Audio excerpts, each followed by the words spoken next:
जय हिंद दोस्तों, welcome to in my YouTube channel. I hope कि आप लोग अच्छे से होंगे। तो आज हम लोग इस वीडियो में क्लास 10th संस्कृत प्यूसम भाग 2 चैप्टर 4 संस्कृत साहित्य लेखिका, तो इसके हिंदी में अर्थ बतलाने वाले हैं।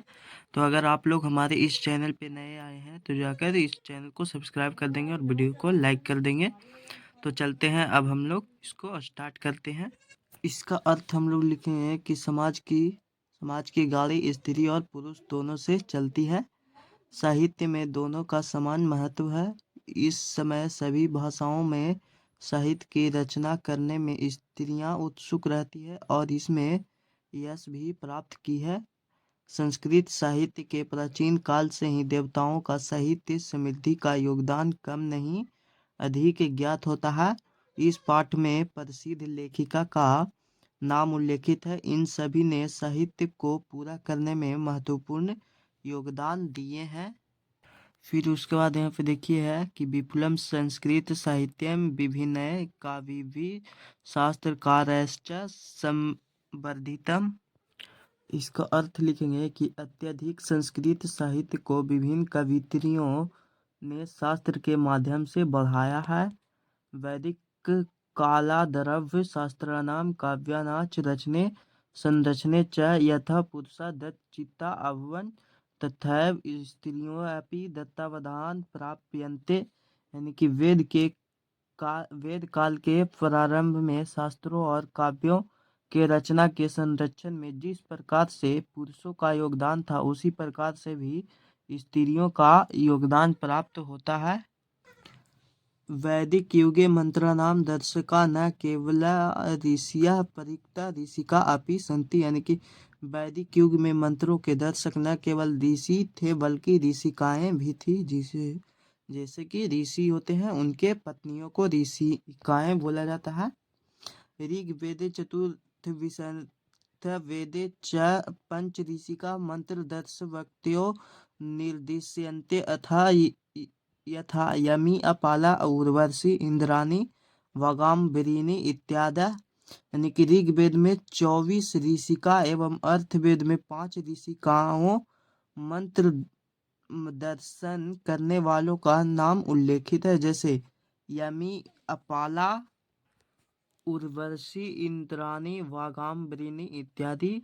बृहदारण्यको उपनिषद याज्ञवल्क्यस्य पत्नी मैत्रेयी दार्शनिक रुचिमती वर्णिता याम याज्ञवल्क्या आत्मतत्त्वं शिक्षयति। यानी कि बृहदारण्यक उपनिषद में याज्ञवल्क्य की पत्नी मैत्रेयी दार्शनिक रुचिकार थी, जिसका वर्णन किया गया है। वह याज्ञवल्क्य को आत्म तत्व की शिक्षा देती थी। यानी कि मैत्रेयी थी जो वो अपने पति याज्ञवल्क्य को आत्म तत्व की शिक्षा देती थी। जनकस्य सभायां शास्त्रार्थ कुशला गाग्री वाचकन्वी तिष्ठति स्म। यानी कि जनक की सभा में शास्त्रार्थ कुशल गाग्री एक विदुषी के रूप में रहती थी। महाभारते अपि जीवन पर्यतनम वेदांतनुशीलपराया सुलभाया वर्णम लभ्यते। यानी कि महाभारत में भी जीवन पर्यंत वेदांतों अनुशीलन में ऐसा वर्णन मिलता है।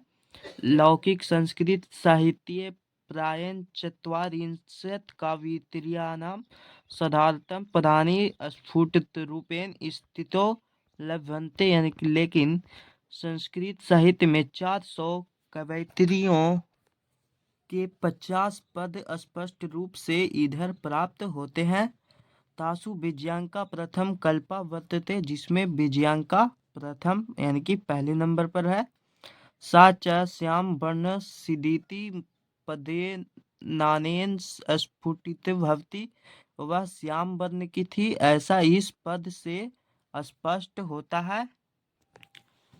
नीलोत्पलदश्यामा विजयांका मज्जान्ता वृत्रैव दंडिनः प्रोक्ता सर्वशुक्ला सरस्वती।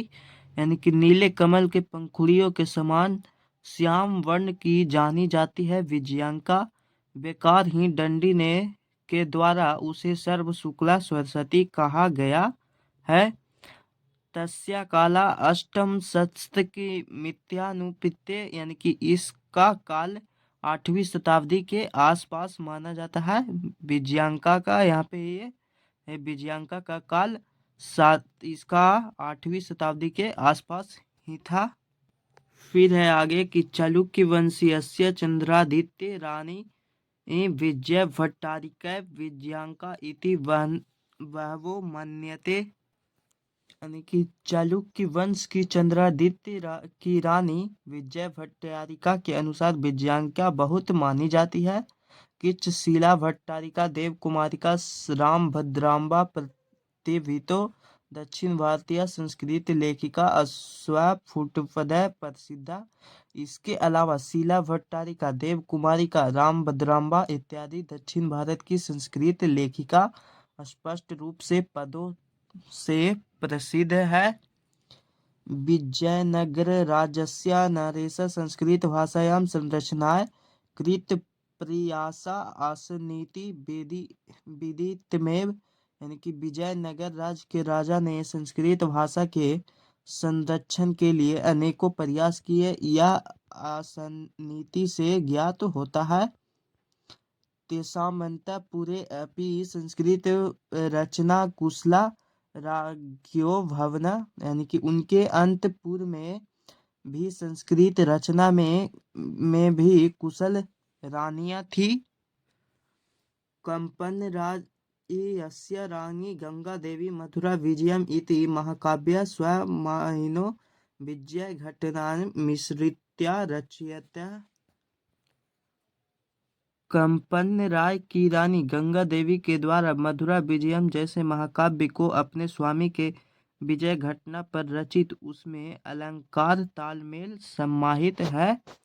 फिर यहाँ पे कि तत्रा कलाकाराणां सन्निवेश आवर्जको वर्तते तस्मिन्नेव राज्ये षोडश शतके शासन कृत्वा अच्युत राय रानी तिरुमलाम्बा वरदाम्बिका नाय नाम पौढ़ चंपू काव्य रचयिता है कि उसी राज्य में 16वीं शताब्दी में शासन करते हुए अच्युत राय की रानी तिरुमलाम्बा वरदाम्बिकिनी नामक एक चंपू काव्य की रचना की। तत्र संस्कृत गद्यस्य छठा समस्त पदा कावल्या ललित पदानि सेन चातीव शोभते। वह संस्कृत गद्य का छठा समस्त पदावली के ललित पद विन्यास से सुशोभित है। संस्कृत साहित्य प्रयुक्तम दीर्घतम समस्त पदानि तत्रैव लभ्यते। संस्कृत साहित्य में प्रयुक्त बड़े बड़े सभी पद इसी से प्राप्त होते हैं। आधुनिक काले संस्कृत लेखिकासु पंडिता क्षमाराव, जिनका जन्म 1890 में हुआ और मृत्यु 1953 में हुआ, नामधेया विदुषी अति प्रसिद्ध। आधुनिक काल में संस्कृत लेख का पंडित क्षमाराव नाम की नामधेया विदुषी बहुत प्रसिद्ध थी। तया स्वपितु शंकर पांडुरंग पंडितस्य महतो विदुषु जीवनचरितम शंकर चरितम इति रचितम। यानी कि उनके द्वारा अपने पिता शंकर पांडुरंग के जीवन चरित्र का वर्णन शंकर चरित्र में किया गया है।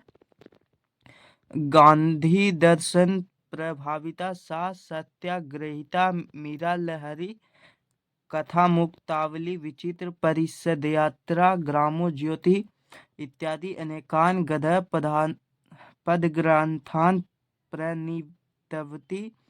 कि गांधी दर्शन से प्रभावित होकर सत्याग्रहिता मीरा लहरी कथा मुक्तावली विचित्र परिषद यात्रा ग्राम ज्योति इत्यादि अनेक गद्य पद ग्रंथ की रचना की गई। वर्तमान काले लेखन तासु कवित्री पुष्पा दीक्षित वटमाला वालकर मिथिलेश कुमारी मिश्र प्रभृत्यो चिनुदीन संस्कृत साहित्यम पूरयति।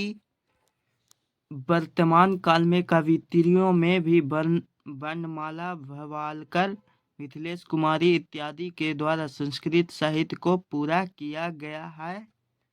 तो यहाँ तक इसके हिंदी में अर्थ आप लोगों को बता चुके हैं और अभी तक आप लोग इसके लिखित और मौखिक प्रश्नों के हल नहीं देखे हैं तो जाकर डिस्क्रिप्शन बॉक्स में देख लेंगे, वहाँ पे इसका लिंक दे दिया गया है। आप सबका अपना YouTube channel online study classes. धन्यवाद।